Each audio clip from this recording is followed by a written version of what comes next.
I love books, even though I'm not educated enough to understand them all, or even a fraction of them for that matter, but I cherish the freedom to choose what books I can read. Because of books, I know that Akhenaten, and I did not pronounce his name properly, he was an Egyptian pharaoh of the 18th dynasty, his name meaning effective spirit of Aten. Anyway, he's especially noted for the creation of a monotheistic God, the one God theory. This is the man that created that theory, that school of thought, that there is only one God. Needless to say, the priests at the time did not care for his theory. After all, as every priest knows, there are many gods. He was destroyed. Strange enough, no one remembers the name of the priest, but we all know who created the one God theory, thanks to books. Actually, we owe a lot to the Library of Alexandria, Egypt, the Royal Library of Alexandria, or, as it was sometimes called, the Ancient Library of Alexandria. It was probably the largest of all the ancient libraries.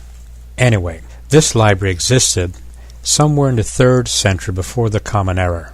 They would get their books from all over the place, and it became the major center of scholarship for the ancient world. As ships would stop in the port of Alexandria, they were searching for books. Come to think of it, I've been on many ships and they all had really good libraries. Maybe that's where the term ship library started.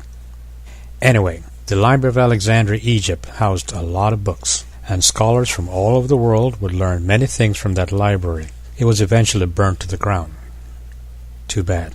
By the way, let me interject here. This is why it's so good to share, because a lot of the knowledge survived even though the library was destroyed, because these scholars would take the information back to their own culture, and they would use this information in the context of their own culture. They would not only create tales, embellished or not, but they would actually pass along the information. Knowledge, you see, was reserved for the elite. Prior to the library being burnt to the ground, scholars from all over the world would learn many things from that library, and the information was saved because the scholars took the information back to their own culture. They would then create tales, embellished or not, based upon the information they had learned at the library at Alexandria. Knowledge back then, you see, was reserved for the elite. The peasants and uneducated were told whatever it took to keep them calm, to give them hope, to make them happy with their state of being. For example, the virgin birth.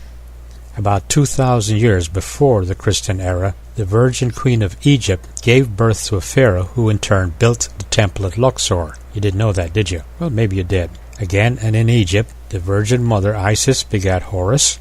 In China, a nymph bathing in a river is touched by a lotus plant and the divine Fohi is born. In Greece, the young god Apollo visits the fair maiden of Athens, and a Plato is ushered into the world. Of course, you already know all about these virgin births, but there are people, believe it or not, who know of just one instant of a virgin birth.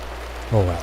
Books are important, and sometimes, unfortunately, they are restricting. Far too many people read fables, fictions, and fantasies and believe these fables as absolutes, which, sad to say, does not allow for truth and facts. The people who spread these lies do so for very selfish reasons. These lies are conveyed mostly to fools, to the poor, and the less educated, selling them hope. Books are so important that even today, many politicians would love to burn books, and people for that matter. Today, of course, we don't literally burn books. We are far too sophisticated for that. We simply restrict access to information. And we don't burn people either. We have wars and conflicts to take care of people who don't think and act as we do. But a word of caution is advised. Be very careful of making judgment as to the differences between victors and victims in these conflicts. For example, in the olden days, it was not as clear-cut as it is today. In the olden days, we had the Crusades, Christians killing Muslims. Now we're far more sophisticated in determining the reasons for our wars. Things are not always what they seem. As for me, thanks to books I have learned, from Omar Khayyam's Rubaiyat, a loaf of bread beneath the bough, a flask of wine, a book of verse, and thou, beside me singing in the wilderness, and wilderness is paradise.